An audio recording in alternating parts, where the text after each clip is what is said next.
guys? Welcome back to my channel, Ako Fishzone. At ito nga po guys, for today's episode, magpapalit ako ng shocks ng aking Honda Click 125. Ngayon, napapansin nyo, ito po ang kakabit ko. Ito yung Racing Boy na MB2 series GL lang, 330mm. So papalitan natin yung stock shocks ko. Ito, kung mapapansin nyo, kasi medyo hindi ko kasi nagustuhan yung bounce ng stock, masyadong malambot, lalo kung may sakay ka, ramdam mo yung bounce niya. Masayaw kahit hindi naman ganong kalubak. Alam mo lagi may lubak. So ayan, try natin palitan to, bagong-bago. Yan po yung Click ko. So 4 months pa lang to. Palitan natin kaagad na Racing Boy. Ayan, kasi bala ko rin siyang i-rides with back ride, kaya try nating palitan. So bali tutorial na rin po to para magpalit ng shocks. Kaya panoorin nyo hanggang sa dulo ng video. Don't forget to like, comment, and subscribe to my channel. Pakiring na rin pong notification bell para updated kayo sa mga bago kong videos. Tara, let's go, umpisa na natin. At ito nga guys, tatanggalin natin ng shocks. So dito lang po yan. Kailangan natin tanggalin tong tong U-box. Ito, tapos itong cover na to. Tapos iaangat natin yung tank nya. Hindi natin kailangan baklasin lahat ito. Iangat lang to, itong tangke. Tapos, mahuhugot na yung ating shocks. So, umpisa na natin guys.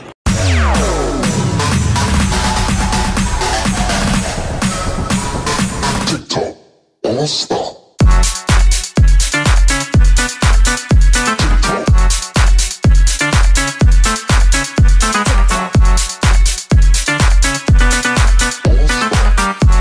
After nyan, iangat lang natin itong U-box. Tanggalin natin itong mga bolt. Baka mawala. Sangat lang natin. At yung isa rito is to, huwag nyo kakalimutan tanggalin to. Baka mabali yung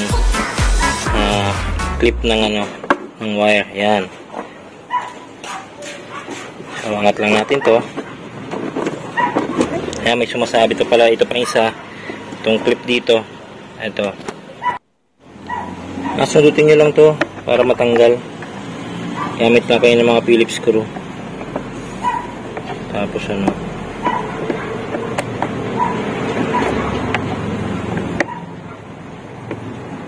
yan, tanggal na. So yan lang yung mga tatanggalin. Ito at yan dito para sa U-box. Tapos hugutin na natin tong yan guys. Next natin is iangat natin tong tank para matanggal natin yung shocks. Pwede nyo gamitan to ng itong mga nakalabas, pwede nyo namang gamitan ng socket range.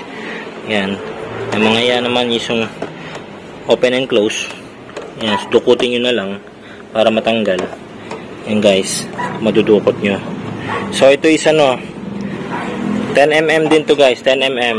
Yung gagamitin nyo dyan. Kagaya nito itong ko. Ito. Gamit ako nitong yan. Tanggal na. Ayan, 10mm. Pwede naman T-range na yan para madali. May T-range ka. Mas madali lang guys. Ayan, tandaan nyo lang yung nyo. Mga tornilyo nyo baka mawala. Samasamahin nyo na lang. Ayan, dito yan. Ito tatlo dun sa U-box para hindi mawala. At meron pa dito kung kaya sungkitin, masundot. Ayan, kung hindi, kailangan nyo ng mga open close. Sa umpisa mahigpit talaga guys yung mga tornilyo nito, mga nut nito, kasi bagong mahigpit yung pagkakalagay nila factory settings. So ayan babakasin natin to, iangat natin, pero make sure po na alisin natin ito at itong connection nito para may angat natin. Yan, ingat lang, konting ingat lang. So guys, hilain nyo lang to. Ito, hilain nyo lang pataas. So tapos hugutin nyo to, ganyan guys. Ayan, hila, tapos ugot. So, ito, make sure po itong nakatakip to para hindi pasukan ng dumi. Mamaya pumasok sa gas natin. Ayan. Pa natin yan. Tapos, next is ito. Tanggalin natin to. Ganyan lang guys. Ugutin natin yan. So, nakatanggal na yung mga wiring nya. Next natin is iangat natin to para makuha natin yung nut sa loob. Yan nga guys. Tanggal natin ito, naingat ko na. So Yun na lang gagawin natin. Tatanggalin natin. 14 yan. 14 mm. Ayan guys. Ginamitan ko lang ng 14 na open close. Pwede nyo gamitan ng socket wrench kung may mga meron kayo. Basta matanggal nyo. Ayan guys. At after nyan, dito na tayo sa baba. Tanggalin natin to. Gamit naman tayo dito ng 12 mm. Yan, gamit po tayo ng T-range.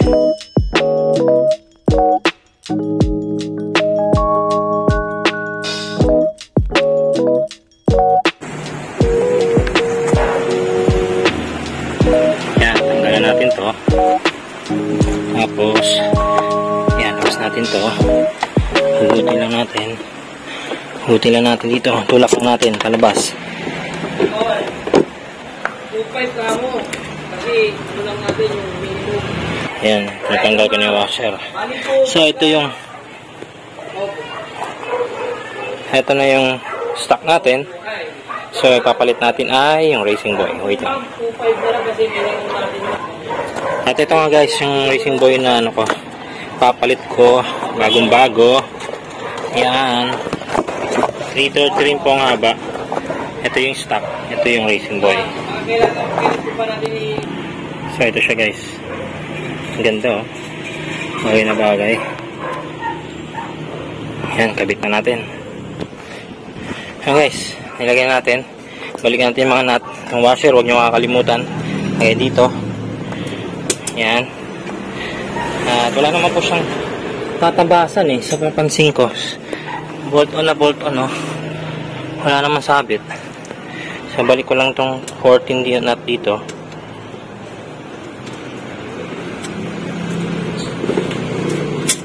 Ayan, sikip natin yan mamaya. Tapos, lagay ko yung 12 dito na bolt. Ayan. Lagay natin. Tapos, balik natin. Sikip na natin to. Sikip natin yan. Hindi pa ako nagpalit ng mga nuts and bolts ko na yayamanin. Hindi pa naman kailangan. And guys, make sure na maigpit. Tama lang. Tapos balikan natin to. So, buuin ko na muna to lahat. Balik natin. Yung kakalimutan to. Tapos lilinisan ko na rin yung loob. So, yan guys. After nyan, balik na natin yung mga hose guys. Yung mga tinanggal-tanggal dito. Balik na natin. Yan. Balik na ng ganyan. Balik na yan. Tapos yung wire. Yan guys. Susok na lang dito. Make sure na narinig nyo yung click sound. Ibig sabihin na nag-lock siya. So, balik na natin yung new box. Ganun lang. Yan guys. Balik ko na yung new box. Yan. Make sure na maayos at fit. Yan. Harap. Dito. Kaya nakapasok. At ito. Balik natin to. Dito. Yan guys. Nakirinig nyo na naman yung click sound. Yan. Tapos ito dito. Yan. Ayan. Okay na. All set. Lagyan natin to. Balik natin to. Tapos, lagyan natin yung nut. Screw. So, ayan nga guys. Nailagay ko na yung ating Racing Boy na shocks. 330mm po yan. Ayan. Yellow series. Ayan guys. So, di ko pa siya matatry. Pero, the other day po, masusunod na araw po, tatry ko siya. At, ayan, papakita ko lang sa inyo kung gaano kaganda. Umagay po. Kasi may ano po ako, project po ako na binili akong G-Ren na mags, pinapapinturahan ko na red. So abangan nyo po yun kung anong kalalabasan. Susunod ko po rito sa ating shocks na to. So yan po siya guys. Ang forma. Ayan.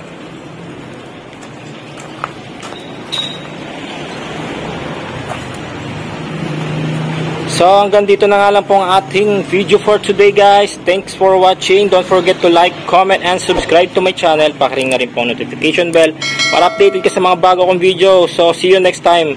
Bye guys!